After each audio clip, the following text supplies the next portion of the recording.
नमस्कार दोस्तों, आज हम पुष्पी पादपों की आकारिकी पाठ के कुछ और भाग पढ़ेंगे। इस वीडियो में हम पढ़ेंगे पुष्पक्रम, पुष्प और पुष्प के भाग के बारे में। पुष्पक्रम फल का एक रूपांतरित प्ररोह है, जहाँ पर प्ररोह का शीर्ष मेरिस्टम पुष्पी मेरिस्टम में परिवर्तित हो जाता है। पौरियां लंबाई में नहीं बढ़ती और अक्ष दबकर ही रह जाता है। गांठों पर क्रमानुसार पत्तियों की बजाय पुष्पी उपांग निकलते हैं। जब प्ररोह शीर्ष फूल में परिवर्तित होता है, तब वह सदैव अकेला होता है। पुष्पी अक्ष पर फूलों के लगने के क्रम को पुष्पक्रम कहते हैं। शीर्ष का फूल में परिवर्तित होना है तथा अथवा सतत रूप से वृद्धि करने के आधार को पुष्पक्रम को दो प्रकार में बांटा गया है, असीमाक्षी और ससीमाक्षी।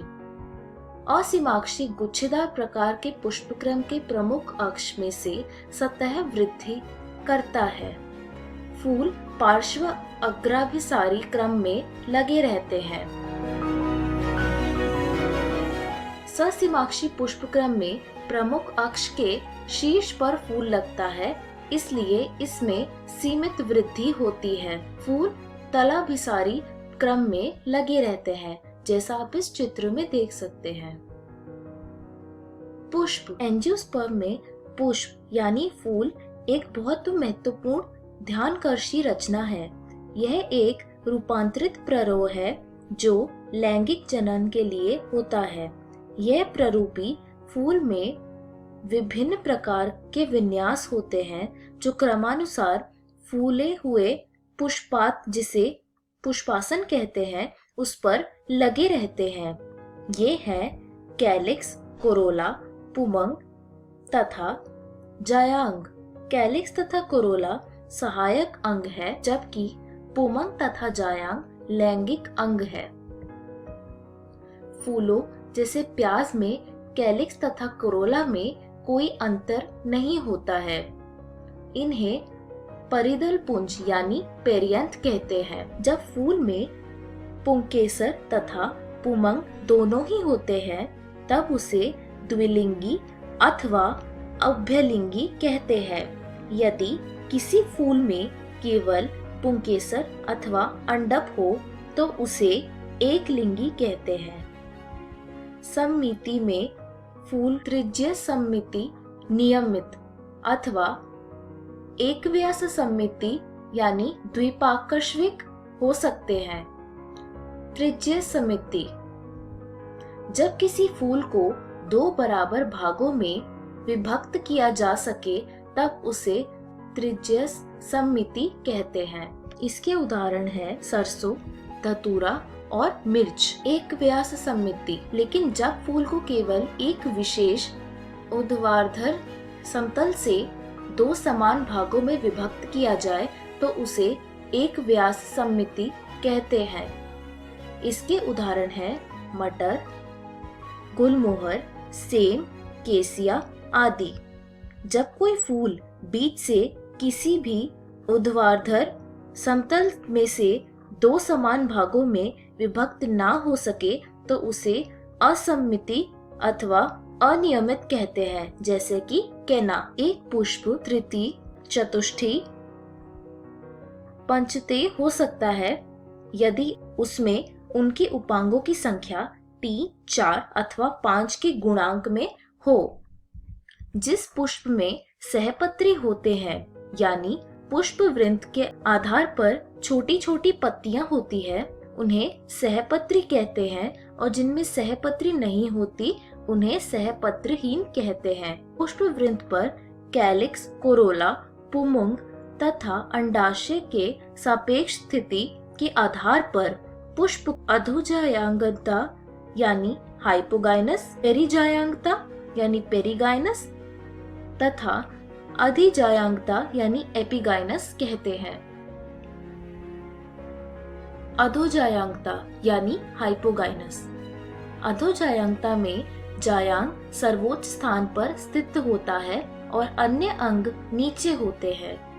जैसा कि आप इस चित्र में देख सकते हैं। इसके उदाहरण हैं सरसों, गुड़हल तथा बैंगन। परिजायांगता में अंडाशय मध्य में होता है और अन्य भाग पुष्पासन के किनारे पर स्थित होते हैं तथा ये लगभग समान ऊंचाई तक होते हैं। इसमें अंडाशय आधा अधोवर्ती होता है। इसके सामान्य उदाहरण हैं प्लम, गुलाब और आड़ू। अधिजायांगता यानी एपिगाइनस। अधिजायांगता में पुष्पासन के किनारे ऊपर की ओर वृद्धि करते हैं तथा वे अंडाशय को पूरी तरह घेर लेते हैं और इससे संलग्न हो जाता है। फूलों के अन्य भाग अंडाशय के ऊपर उगते हैं। इसके उदाहरण हैं सूरजमुखी, अमरूद और घिया। पुष्प के भाग। प्रत्येक पुष्प में 4 चक्र होते हैं, जैसे कैलिक्स, कोरोला, पुमंग तथा जायांग। कैलिक्स पुष्प का सबसे बाहरी चक्र है और इसकी इकाई को बाह्य दल कहते हैं। कैलिक्स संयुक्त बाह्य दली यानी जुड़े हुए बाह्य दल अथवा पृथक बाह्य दली यानी मुक्त बाह्य दल होते हैं। कोरोला दल पंखुड़ी का बना होता है। दल प्राय चमकीले रंगदार होते हैं। एक परागण के लिए कीटों को अपनी ओर आकर्षित करते हैं। जहां तक आकृति का संबंध है, वे नलिकाकार, घंटाकार, कीप के आकार का तथा चक्राकार हो सकता है। पुष्पदल विन्यास। पुष्पकली में उसी चक्र के अन्य इकाइयों के सापेक्ष बाह्य दल अथवा दल के लगे रहने के क्रम को पुष्पदल विन्यास कहते हैं। पुष्पदल विन्यास के प्रमुख प्रकार कोरस्पर्शी, व्यायवर्तित, कोरछादी और वैक्सिलरी है। जब चक्र के बाह्य दल अथवा दल के दूसरे के किनारों को केवल स्पर्श करती हो, उसे कोरस्पर्शी कहते हैं, जैसे कैलोट्रोपिस।